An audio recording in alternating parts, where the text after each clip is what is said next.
Hello friends, welcome you again in this video and this is the question tag video part 2। First part हमने discuss किया था। अभी हम part 2 में जो रेस्ट क्वेश्चन टैग के कुछ रूल्स जो थे वो रह गए थे वो हम इस वीडियो में डिस्कस करेंगे। ठीक है, तो ये स्पेशल 8th क्लास के जो जीके बोर्ड्स का सिलेबस है उसमें एक स्पेशल जो है वो टॉपिक मेंशन है ग्रामर पोर्शन में। तो आप बच्चे इस टॉपिक को ध्यान से देखिए, ध्यान से समझिए और बाकी जो 8th क्लास के बच्चे हैं उनके साथ भी इस वीडियो को जो है वो ज़्यादा से ज़्यादा शेयर कर सके ताकि वो भी इसका बेनिफिट अच्छे से ले सके। तो वीडियो स्टार्ट करने से पहले प्लीज़ लाइक करें, शेयर करें, सब्सक्राइब और कमेंट ज़रूर करें कि आपको वीडियो कैसा लगा। तो चलिए आज का वीडियो स्टार्ट करते हैं। हमने रूल नंबर 1 में सीखा था कि पॉजिटिव सेंटेंस हैं तो नेगेटिव क्वेश्चन टैग लगेगा।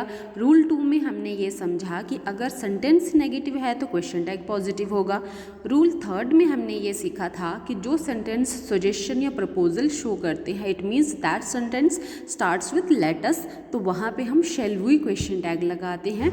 और 4th रूल में हमने ये सीखा कि अगर सेंटेंस इम्पेरेटिव है, ठीक है, जो एडवाइस, ऑर्डर, कमांड इस तरह से शो करते हैं सेंटेंसेस, तो उनके एंड में हम विल यू क्वेश्चन टैग को जो है वो लगाते हैं। अभी आज टर्न है रूल नंबर 5 की।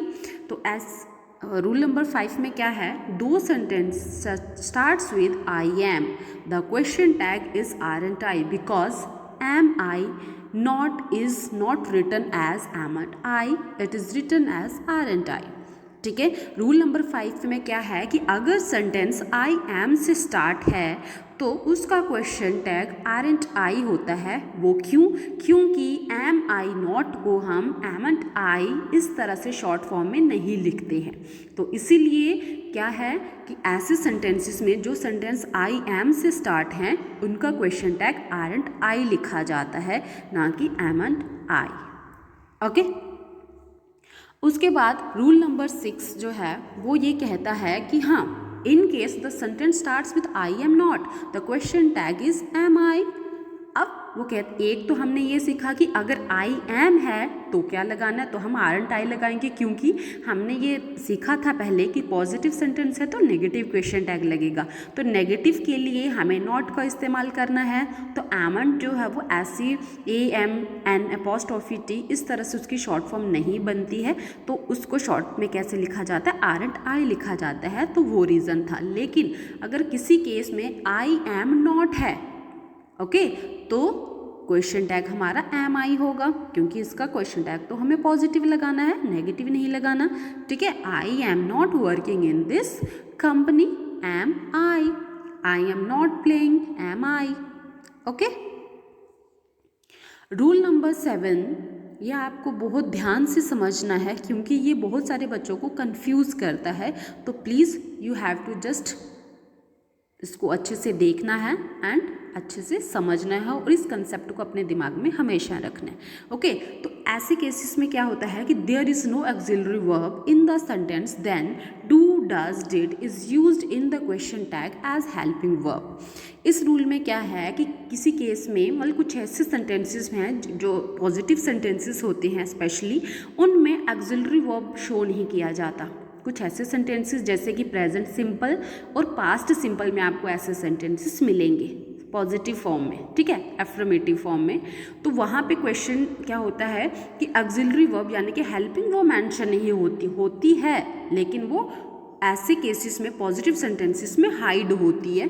तो ऐसे केसेस में हम क्या करें, तो आपने एक चीज़ ध्यान में रखनी है, अगर आपका सेंटेंस में V1 इस्तेमाल है, जैसे देखो they play is a first form of the verb, तो अगर V1 का इस्तेमाल है तो आपने उस केस में ये याद रखना है कि आपने डू लगाना है क्योंकि हमें हेल्पिंग वर्ब चाहिए, नॉट चाहिए, सब्जेक्ट चाहिए क्वेश्चन टैग को क्रिएट करने के लिए। तो अगर V1 है यानी कि first form of the verb sentence में इस्तेमाल हुआ है तो आपने ऐसे केस में क्या लगाना है, डू हेल्पिंग वर्ब का यूज़ करके क्वेश्चन टैग को क्रिएट करना है। ओके, और किसी केस में अगर क्या है V1 प्लस एस और ई एस का इस्तेमाल है, यानी कि first form of the verb plus S और ई एस का इस्तेमाल हुआ है। जैसे go first form of the verb, लेकिन यहाँ पे गोज लिखा है तो गोज के साथ ई एस का इस्तेमाल हुआ है। तो ऐसे सेंटेंसेस में, ऐसे केसेस में आपने क्या करना है, वहाँ पे आपने क्या लगाना है, डज लगाना है। क्या लगाना है, डज। ठीक है। और किसी केस में अगर V2 का इस्तेमाल हुआ है डायरेक्ट, वहाँ पे कोई हेल्पिंग वर्ब शो नहीं हो रहा, तो आपने ऐसे केस में क्या लगाना है, अगर V2 है तो डिड लगाना है। तो इसके लिए आपको first form, second form, third form इस तरह से पता होना चाहिए कि ये जो वर्ब लिखी है ये कौन सी फॉर्म में है। तो आप उनको भी पढ़िएगा, वर्ब की फॉर्म्स जो होती हैं उनको भी आपको लर्न रखना होगा इसके लिए। ठीक है, तभी आप अच्छे से जो है वो वर्क कर पाओगे। तो ये बहुत ही सिंपल है। तो आपने ये चीज़ इस तरह से भी लर्न रख सकते हो कि अगर first form of the verb है तो मुझे डू लगाना है, अगर मुझे क्वेश्चन टैग क्रिएट करना है, या V1 है first form of the verb plus S और ई एस है तो मुझे डज लगाना है, V2 है तो मुझे डिड लगाना है। तो आप ये चीज़ भी याद रख सकते हो कि अगर हमारे पास क्या है, दे या शी, इसमें ज़्यादा बच्चे कंफ्यूज रहते हैं क्योंकि सेकंड फॉर्म है तो डिड ही लगाना है। लेकिन अगर हमारे पास आई, वी, यू, दे या कोई भी प्लूरल सब्जेक्ट यूज़ हुआ है तो वहाँ पे V1 का इस्तेमाल किया जाता है, तो भी आप देख सकते हो कि डू लगता है। ठीक है, ही, शी, इट, कोई भी यहाँ सिंगल नेम है किसी का तो वहाँ पे V1 प्लस एस और ई एस का इस्तेमाल किया जाता है, तो वहाँ पे आपने डज लगाना है। अभी हम मतलब जल्द ही जो है वो टेंसेस जो है वो स्टार्ट करेंगे, तो उसमें आप ये चीज़ बहुत अच्छे से जो है वो सीखने को आपको मिलेगी। ठीक है, तो चलिए नेक्स्ट रूल का देखते हैं।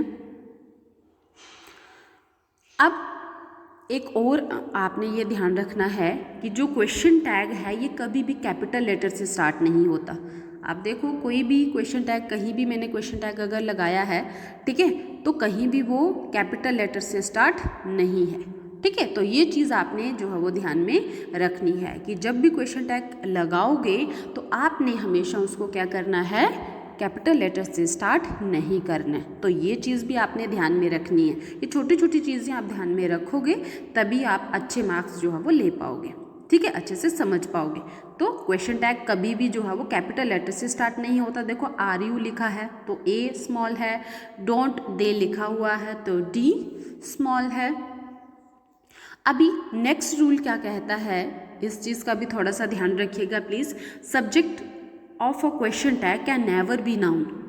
और जो क्वेश्चन टैग में सब्जेक्ट लगाया जाता है, जैसे देखो डज ही, क्योंकि हमारा इसका फॉर्मेट क्या है, हेल्पिंग वर्ब प्लस सब्जेक्ट है।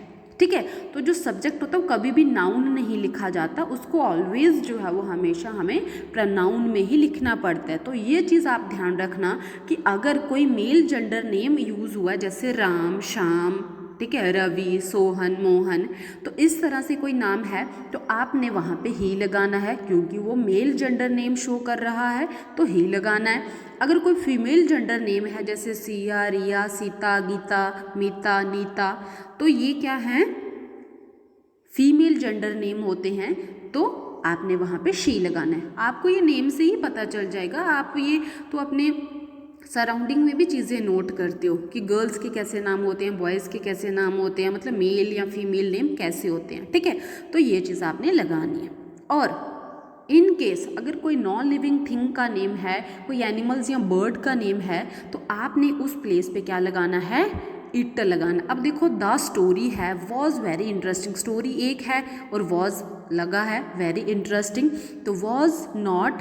अब द स्टोरी मतलब ये तो नॉन लिविंग थिंग है, मतलब एक जस्ट टेल है, कहानी है, तो इसके प्लेस पे हमने क्या लगाया, इट। अब यहाँ देखो द स्टूडेंट्स, हमारा सब्जेक्ट था द स्टूडेंट्स, मतलब ज़्यादा हैं, तो हमने उस प्लेस पे क्या लगाया, दे, क्योंकि हमें क्या है, हमें जो हेल्पिंग वर्ब है वो भी यही का चाहिए, तो सब्जेक्ट भी यही का चाहिए, लेकिन हम द स्टूडेंट्स नहीं लिखेंगे। रूल में हमने यही पढ़ा कि हमारे क्वेश्चन टैग में जो सब्जेक्ट होगा वो कभी भी नाउन नहीं लिखा जाएगा। तो अगर प्लूरल नाउन है तो उसके प्लेस पे क्या लगाना है, दे लगाना है। आई होप आपको समझ आया होगा। अगर कोई मेल जेंडर नेम है तो ही सब्जेक्ट करना है क्वेश्चन टैग का, अगर फीमेल जेंडर नेम है तो शी सब्जेक्ट होगा क्वेश्चन टैग का, और अगर कोई नॉन लिविंग थिंग एनिमल या बर्ड है तो वहाँ पे आपने लगाना है इट, और अगर कोई प्लूरल नाउन है जैसे स्टूडेंट्स हो गया, टीचर्स हो गया, राम एंड शाम हो गया, इस तरह से होगा तो वो दे लिखा जाएगा। Okay, so I hope you have like this video. आपको वीडियो अच्छा लगे, अगर आपको नहीं कोई चीज़ में कंफ्यूज आती हो तो आप कमेंट सेक्शन में ज़रूर लिखें, तो वो आपके डाउट जो हो क्लियर किए जाएंगे। वीडियो को एक बार 2 बार ज़रूर देखिए ताकि आपको अच्छे से ये चीज़ जो है वो समझ आए। तो इस वीडियो में इतना ही, और क्वेश्चन टैग की पार्ट 1 एंड पार्ट 2 वीडियो दोनों साथ में देखिए, दोनों अच्छे से देखिए ताकि आपको ये कंसेप्ट जो है क्वेश्चन टैग का अच्छे से क्लियर हो जाए।